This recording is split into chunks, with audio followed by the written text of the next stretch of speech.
Merhaba, bu içerikte Mi Smart Air Fryer fritözün kutu açılışını yapacağız. İçinden neler çıkıyor? Uygulamasında ne gibi tarifler var? Uygulaması nasıl kullanılıyor? Ve elimizdeki malzemelerle bir şeyler yapıp lezzetinin nasıl olduğuna bakacağız. Ondan önce kutusunu hızlı bir şekilde inceleyelim. 3,5 litre geniş kapasite, 40 ila 200 derece arasında elektronik sıcaklık kontrolü, uygulama üzerinden akıllı kontrol, 24 saatlik geri sayım, yani bu istediğiniz saatte başlayabilir anlamına geliyor. Akşam mesela eve 7'de geleceksiniz. Bir gün öncesinden içindeki malzemeleri koyup 6.30'da çalış diyebiliyorsunuz. İnteraktif OLED ekran diyor. Şu muhtemelen. 100'den fazla da yemek tarifi var diyor. Hadi şimdi bir kutumuzu açalım. Bir adet garanti bildirimi. Türkçe mevcut. Mi akıllı hava fritözü 3,5 litre kullanım kılavuzu. Bunda da Türkçe mevcut. Ve fritözümüz geldi. Ya o kadar da ufak değilmiş ya. Kablosu falan hepsi birleşik.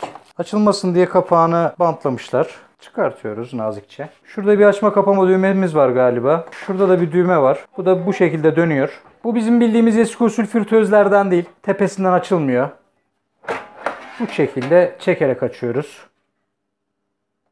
Şu şekilde bir haznesi var. Bunu çıkartabiliyorsunuz aynı zamanda. Şu da üstündeki ızgarası. Şuralar plastikten yapılmış. İçine rahat otursun, kaymasın ve çizmesin diye. Şu dört kenarda da plastik mevcut. Burada başka bir şey yok. Kapatıyoruz. Şöyle bir altına bakmak istiyorum. Şurada kauçuk ayaklıklar var. Bu kauçuk ayaklıklar sayesinde tezgahın üzerinde kaymadan duruyor. Gerçekten zorluyor yani ileri iterken. Çeviriyorum. Arkasında bir hava çıkışı var. Yani bunun arkasının bir miktar açık olması gerekir ki buradan dışarı atsın. İçindeki havayı, kokuyu. Özellikle belirtmemiz gerekiyor. Şurada iki tarafta da delikler var. Burası hava akımı delikleri. Bunu yerleştirdiğiniz yerde muhakkak hava sirkülasyonuna dikkat etmek zorundasınız. Havayı buradan emecek çünkü ve diğer yukarıdan da atacak. Yani ben bunu kıyıya köşeye sıkıştırayım, öyle çalıştırayım yapmamanız gerekiyor. Bu cihazın en büyük özelliği cep telefonundan kontrol edilebilmesi. O yüzden üstünde çok fazla düğme yok. Şimdi fişe takıyorum. Takamıyorum. Girmiyor. Böyle bozulmuş da bura. Allah'ım Allah. Girmemesinin sebebi fişin üstünde koruma muhafaza kabı var. Bunu çıkartmamız gerekiyor. Yoksa siz de benim gibi bu niye girmiyor bozuk mu dersiniz. Evet takıyoruz. Bir dit etti, selam verdi. Aleyküm selam müdür. Hadi koçum yapabilirsin. Tık yok henüz. Bakalım. Heh, şuraya bas. Oo. Burası olduğu gibi dijital ekran ön tarafı. Buzdolabının üzerindeki sıcaklık dereceleri gibi düşünmüştüm. Ama tamamıyla dijital bir ekran burası. Şu anda manuel kullanım diyor. Saat çeviriyorum. French fries, patates kızartması, chicken, tavuk, chicken wings, tavuk kanatlarıymış bu. Balık, et, shrimp. Shrimping Türkçesi neydi ya? Vegetables, bu sebze, kek. Meyveleri de kurutabiliyorsunuz aynı zamanda bunda. Bu da güzel bir özellik. Doğradınız mesela elmaları, atın içerisine elma kurusu olsun. İstediğiniz zaman yiyin. Shadow bu zamanlama demek. Burada dil ayarları var. Bakalım dil ayarlarından. Aha Türkçeyi buldum. Hadi bakalım. En basaya alalım. Patates kızartması demiştik. Tavuk kanat, balık, biftek. O bilmediğim kelime karidesmiş. Şu anda İngilizcesini de hatırlamıyorum. Sebze, kek, kuru meyve, ayarlar. Evet sonuna geldik. Program, bu program dediği zamanlama. Burada da ayarlar var. Dil var, Wi-Fi var. Evet buradan da Wi-Fi'ye bağlayacağız. Şimdi Wi-Fi'ye nasıl bağlandığımıza bakalım. Mi Home uygulamamıza geldik. Artıya tıklıyoruz. Cihaz ekleme diyoruz. Bla bla. İzinler istiyor. Yakındaki Bluetooth cihazı için etkinleştir diyorum. Mi akıllı fritözü buldu. Tıklıyorum. Wi-Fi'yi buldu şu anda. Bu şifremiz. Devam diyorum. Şu anda cihaza bağlanma işlemi gerçekleştiriliyor. Cihaza bilgi yüklüyor. Evet şu anda cihaza başarıyla bağlandı. Tebrik ediyorum Mi Home uygulaması ve Mi Air Fryer. Fritöz işte ya Allah Allah. Şimdi odayı belirle diyor burada. Nerede duruyor bu? Bizim mutfağımızda duruyor. Sonraki diyoruz. Adı belirle diyor. Şimdi bir isim belirliyoruz buna. En güzel yemeği kim yapar? Miray Duru yapar. O yüzden bunun adına Miray Duru yapıyorum. En güzel yemekleri yapsın diye. İsmi belirledikten sonra alt ekrandan sonrakine tıklıyorum. Diğer ayarlar geldi. Favorileri ekle diyor. Eklesin. Sonraki diyoruz. Beraber kullanmak için aile üyelerinizi davet edin diyor. Evde kaç kişi varsa bu cihazı kullanabilir. Neyse bu ayarları daha sonra yapalım. Şimdilik henüz paylaşma diyorum. Kullanıcı sözleşmesi geldi. Kabul ettim. Uygulama ile cihazı eşleştirdikten sonra cihazımız Wi-Fi'ye bağlanmış oluyor. Ve bağlandıktan sonra şuradaki Wi-Fi işareti artık yanıp sönmüyor. İlk açtığımızda bu Wi-Fi işareti yanıp sönüyordu. Şimdi uygulamadan daha fazla tarif al diyorum. Gördüğünüz gibi burada bir sürü tarif var. Brokoli kızartması. Oo, bayılırım. Fırında avokadolu yumurta. En sevdiğim yemek. Izgaradan hamburger, patates, çıtır patates dilimi, İtalyan köfte, kimyonlu çıtır kuzu bismillah, Allah Allah, ızgara füme somon, yaban mersinli muffin. Bunu senin için yapacağım. Tereyağlı kurabiye, tuzlu ve... Allah Allah, baya harbi yemek var. Ha, şunu belirtelim ama burada yapacağınız yemeklerin hepsi kuru.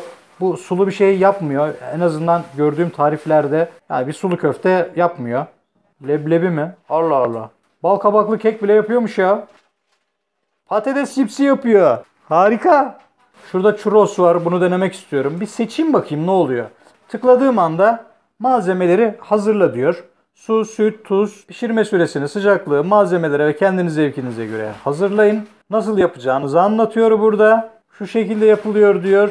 Ya bildiğin yemek tarifi. Ondan sonra fırına nasıl koyacağınızı gösteriyor. Siz bunu fırına koyduktan sonra şuradan programı başlat diyorsunuz. Şuradan da favori tarifleri ekle dediğiniz zaman favorileri ekliyor. Körili makarna ve peynir. En sevdiğim yemek. Pişirme süresi 12 dakika. Pişirme sıcaklığı 170 derece. Hangi malzemeden ne kadar istiyorsanız bakın burada detaylı vermiş. Kendi lezzetinize göre, ağız tadınıza göre bunları yapabilirsiniz. İlk olarak biz dondurulmuş patateslerle başlayacağız. 500 gram malzememiz diyor. 10 gram da tuz diyor. Tarifte yağdan bahsetmiyor ama biz yine de çok az bir miktarda yağ da koyacağız. Patateslerimizi koyduk. Alt taraftan programı başlat diyorum. Pişirme sıcaklığı bana bilgi veriyor. Ön ısıtma varmış. Gerek yok. Başlatsın. Kendi uygulamasından bulduğumuz için bulut tarifi yazıyor. 19 dakikada da yapacağını söylüyor. 19 dakika sonra görüşmek üzere. Belli bir süre sonra fritözü çıkartıp sallamamız gerekiyor. Valla biz dayanamadık. Çok acıktık. Çek. Duraklatıyoruz. Ne dersin? Bence yemiyor. Bence de olmuş. Şimdi patatesleri çıkarttık. Onun yerine tavukları koyduk. Tabi olayın heyecanıyla biz unutmuşuz. Bir de içinden şöyle bir kat çıkıyor. Eğer ki koyacağınız malzemeler fazla ise bunu bu şekilde koyarak 2 kat yapıyorsunuz. Fritözde yapmamamız gereken bir şey, koyduğunuz tavukları üst üste koymamak gerekiyor.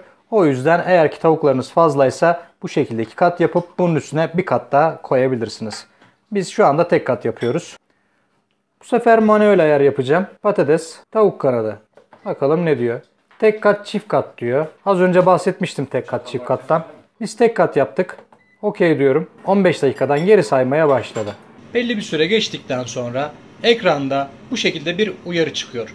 Lütfen yemeği sallayın. Ve aynı zamanda 3 defa dit dit dit diye öterek size uyarıyor. Siz de sallamanız gerektiğini anlıyorsunuz. Salla Emre. Kitap şekerim. Evet, bu sallanma kıvamına gelmiş tavuklar. Bittiğinde tamamlandı diye bir uyarı verdi. Şimdi hazneden tavuklarımızı çıkartıyoruz. Wow. Çok güzel gözüküyor. Evet, bu da pişti. Bu partide ise çıtır kova pişirdik. Çıtır kovalar da bu şekilde oldu. İlk ikisi güzeldi. Hele tavuk çok lezzetliydi. Patates için patates yağsız geldi. Belki de yıllardan beri yağlı yediğimiz içindir. Ama bu da gayet lezzetli gözüküyor. Ayıp olmasın diye ekranda göstermedik. Ama o kadar lezzetliydi ki yerken resmen kurabiye canavarına dönmüş. Hatta patatesin dışı çıtır çıtır, içi de mükemmel bir yumuşaklıktaydı ki yerken kumpir tadı aldık. Öyle ki sobadan yeni çıkan külün içinde patates pişirdiğim çocukluğuma kadar gittim resmen. Sağ ol. Az önce size 100'e yakın tarif gösterdim. Evet, bu tarifleri bu cihaz ile yapabilirsiniz. Ama eğer oturup doğru konuşmakta fayda var. Bu cihazı alanlar hızlı ve pratik olsun diye alıyor. Yoksa sultan sofrası hazırlamak için değil. Denediğimiz dondurulmuş patates, kova ve normal tavuk, hatta kayıtta olmayan normal patates ve nugget gibi ürünlerde gayet başarılı sonuçlar elde ettik. Sabah hızlı şekilde ve zahmetsizce 15-20 dakikada aperatif bir şeyler hazırlamak isteyenler için bütçenizi sarsmayacaksa gayet ideal bir ürün. Ben Furkan Genç. Sen ne yiyorsun orada? Patates. Afiyet olsun.